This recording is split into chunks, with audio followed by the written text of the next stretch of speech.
Hey, gun people. Buckster here. Say hi, Buck. Hey. So he's making these little barrels. I thought it was kind of cool. This guy brought these barrels in, and they were that long. They were, And they were 7.5 inches long. He wanted them 5.5 inches long. okay, so you cut those off with a hacksaw. With a power bandsaw or power hacksaw. Power hacksaw. It's Yeah. power bandsaw. Okay. Yeah. And that's not illegal, changing the barrel length? No, because these are pistols. Now, if there was been a rifle and it made it a length less than the legal 16th inch, that might have been an issue there, but not in a pistol. Okay, so if you want to cut your pistol barrel down, you can cut them down. Yeah, pistol barrels have a. So what we got here? What'd you call that? Chamfering tool. Chamfering tool. So he's gonna like put a little like crown, because he cut that flat. I call it crowning the barrel, but he calls it something else. See if it's going to fit inside here. Like that properly or not.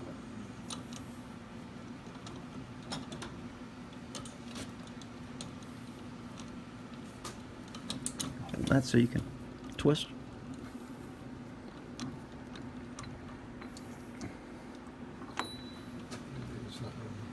Because that's I made it have enough space here behind the. Is that an oblong barrel too? It's not like a round barrel. No, it's the you can. Oh, it's because the back piece. We're not going to do that in here in this. Oh. You have to do it on All right. the mill. What? This ain't a mill? This is a lathe. This is a lathe. All right. So I knew that. anyway, we're going to take this. We're going to. All right. We'll pause it until we go over the other one. Okay. He's setting up this little tool thingy. He's got all these. This is called a 1/2 inch collet. What we're doing is we're taking, this is a step down chamfering tool. We're going to place it in the collet, place the collet inside the mill, tighten it up. He's got all these other little different sizes, so you know what they look like. It's a big old machine. Now this is called a what?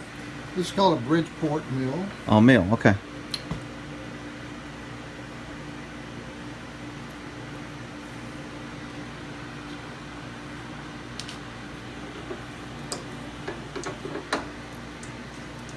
Looks like it's lowering the barrel.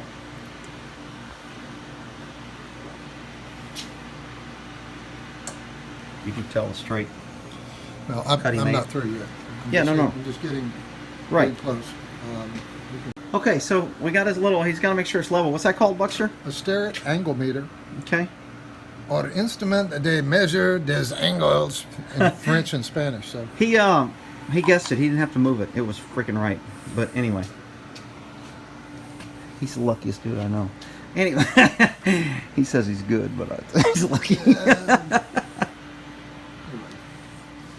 what we're going to do is going to try to get that right in the center.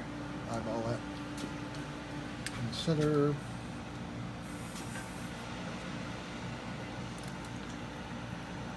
If you put it down at one center, wouldn't it move the center?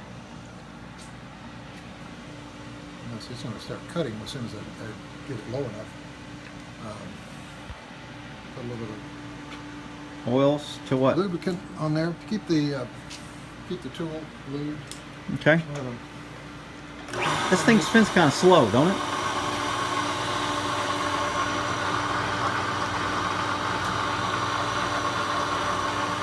What's with this angle? I'm thinking we could go forward this way a little bit. Put it down and come look at it on this side, straight over here. Right. And this little thing goes down. How do I move that down? Actually, that's the quill. Oh, here it is. Think that's right? We're going to do this real fine. I mean, this is not. And how far do you go down? Just enough to make this. Is this called crowning? Would this be called crowning? Crowning. All right. So I asked him how he can get it level, and he says something about 4 dimensions. What? Say that again, Buck. Yeah, the bandsaw has a clamp on it, which allows you to clamp the barrel this way. The clamp is movable, so it's possible that the barrel can be slightly off. Okay. Centered this way or this way. Now, when I put it in here, you can also have it slightly Oh, dang this way. right, Because I've wrapped this in leather to stick it in the clamp so it wouldn't scratch it. right. So, in other words, you make a cut with a bandsaw, but it does not guarantee to be 100%. In a manufacturing opportunity, you do that with a raw piece of metal before it's finished. I'm working with a finished piece of metal, so you don't want to scratch it up. So that's Oh, okay. Now, so what I'm going to do is take a mill bastard file, and we'll take a couple. Can you eyeball and look at that and see that it's not level or it's level? It's a couple degrees off, but it's Huh. we're gonna fix it. Again, I've got a piece of leather from an old Wallet. discarded wallet that's Yeah. going to be able to put this in here. And I have larger vices. Obviously, I've got them that are this wide, that weigh 95 pounds. What about this little thing on the top of it? Would that tell you if it's... No, that's No. not going to tell me a whole lot unless I measured, make sure this was perfectly vertical. But I'll go back to my office. Like, here's a small mill bastard file. And what you do is you draw it across the surface of the blade of the barrel, removing the machine marks left by the Bandsaw. bandsaw blade. They're small little cuts. It's not bad, but it's not finished material either way.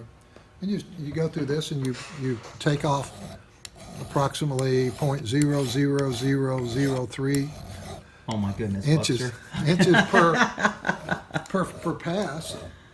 You can see the difference as it's starting to come down, but I'm going to get it better than that, and I'll get it where where I want to be, and it's level and it's smooth, and then I'll go through and chamfer it one more time. And Okay. Then I'll finally come back in, and we'll cut off the very sharp corners of this thing they're left. Now, that's just for aesthetics, so that doesn't really help It's- the bullet or change... No, the bullets won't be touching these surfaces I'm working on now on the outside. It's mostly for aesthetics and to keep people from drawing blood. Metalworking leaves really sharp surfaces. When you cut a piece of metal and you part it with a tool, a cutting tool, you can leave extremely sharp 90-degree surfaces. Your life will not be happy with extremely sharp 90-degree surfaces. That actually works as a scraper, for example. If you have a piece of metal like this file, and you come out here 90 degrees, down 90 degrees, you can take that and draw it across a piece of wood, and you can remove the finish on it because there's a very, very sharp square edge. I know that scrapers can actually be made even better than that. You can burnish them so you can have a slight hook. So you can angle Right. it down there, and you can drag it across the surface, and you can rip out all the finish on there with Okay. the scraper. But you want to be able to come back through with the finished product and take away any telltale little asymmetric pieces of metal which are left on the outside, so that it doesn't scratch. Yeah, because it would catch on a holster or a leather holster. It could cut Absolutely. And we're not clothing. Yeah. We're taking off maybe 3,000 to 5,000 total. I mean, a burnishing tool, which will round the edges slightly, but Now, on some 1911s, they put that crown, and I thought it was called a recessed crown, where it goes really deep. a recessed crown protects the threads or protects the rifling from abuse. If you were to take the barrel and stand it on end, I don't see the other barrel right now, but Oh yeah, I think I brought them all to the back. okay. Anyway, you stand it on end. Here it is. Well, that's the old barrel. Oh, You can see that very slightly. There's a slight Right.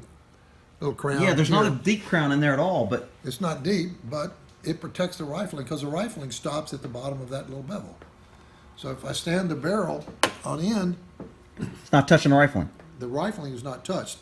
The last thing that touches the bullet when you fire a round is the rifling, and you want to have that. The crown has got to be symmetrical. It has to be even around there so that the rifling all stops touching the bullet at the same time as it exits the bore. That's what a properly crowned barrel is like. So why would you recess it deep? Because I've seen it where it's like really. It doesn't have to be real deep. It just has to be deeper than the surface. Okay. Some people have what's called a target crown, where they go in and remove some metal out there. It provides another or modicum of protection for the bore. Most people that have a problem with accuracy in a rifle, we're not talking pistols generally, what they've done is they've induced a problem at the crown. Yeah, a rock, a stone. The other problem with improper bedding, mistightening the screws on the action screws or something like that, so you got too much Rings pressure wrong, yeah. at the bottom, or you've got the stock improperly inletted where you have pressure on one side of the barrel and not on the other. Those kind of things, if you eliminate all those and you still have a bad crown, you're never going to see really decent accuracy, because the bullets are going to be kicked off of their line of flight center line. So if the crown was hurt at the bottom, gas would escape unevenly as it comes out. It's not so much the gas escaping, because the gas is going to escape as the bullet exits anyway. But you want uniformly escaping, don't you? Let's see if I can find something. We'll say this is the bullet. If a portion of the barrel rifling was still contacting the barrel, this bullet here, but not here on this side. Right. Oh, it's going to create a little drag. No, it doesn't create a drag. It puts pressure on it, because again, those grooves are cut into the bullet and on the rifling, and you got your lands and grooves, and those are off center. The bullet will actually kick away from the last piece of metal that it touches. And it causes the nose to go this way. And with the right hand rule, it'll go a different direction. So if you come through and you eliminate an asymmetric crown, then the bullet exits the bore and is straight. Uniformly, sure. Yeah, uniformly flies as well as it's going to. Okay. So a crown is very important, not to screw it up by taking your rifle and sticking it on the floorboard of your pickup truck, which is covered in dirt and grass and radu, because. Or if you trip and fall and the barrel hits a rock, I mean you're. Yeah, and not just rock and dirt. The problem with dirt is that dirt consists of small parts of ground up rock in most cases, and particularly the sandy type soils, just like pieces of garnet or granite in there or crystal, they can cut the metal or dent the metal. Even if it's like microscopic, huh? Even if it's microscopic, stuff that you may not even have seen when you dropped it in there, but you just blew it out. You took a stick and wallowed around the barrel and go, well, we're good. I got all that mud out of there. Well, maybe yes, maybe no. When people blow up rifles, sometimes it's done because they drop a rifle in the mud and get out most of the mud, but there's still an obstruction farther up. If you don't pull a round out of the chamber and optically check to see if you are clear, you have a very good chance of blowing the gun up the next time you fire. Even if it's just a little bit, it doesn't have to be completely? It can be, just a little bit can cause a major problem. Wow. A dirt dauber's nest in there, which is, even if it's not solid, but just say 3/4 of an inch of dirt, the dirt daubers, I think they grab they eat on the stuff and stick it in their mouth and take it and start making a nest. They make multiple passes. They got all day and nothing else to do. They're not watching, MTV. And you end up with some dirt in there. A little dirt clod, yeah. When the round hits the dirt, guess what? Pressure starts to go skyrocketing. The bullet starts to deform. When the bullet deforms, it starts to mushroom. The pressure doesn't drop real fast, and so now you've got a main problem. It will cause a bulge in the barrel itself, and I've seen it before with people had stuck rounds in a .22. They fired a round and it was a bad round. It just went this far down the barrel. It was primer only. They loaded another round. Where'd that one go? I don't know. I didn't see it hit. That's because it didn't exit the bore. And we've taken out as many as 16 rounds out of a barrel. Holy shit! They just shot and shot until they couldn't load the next one because they were just solid bullets for about and it didn't blow? No. Wow. Ruined it, but it didn't blow. So 91 or say Model 90 pump. Alrighty, we're gonna end that there.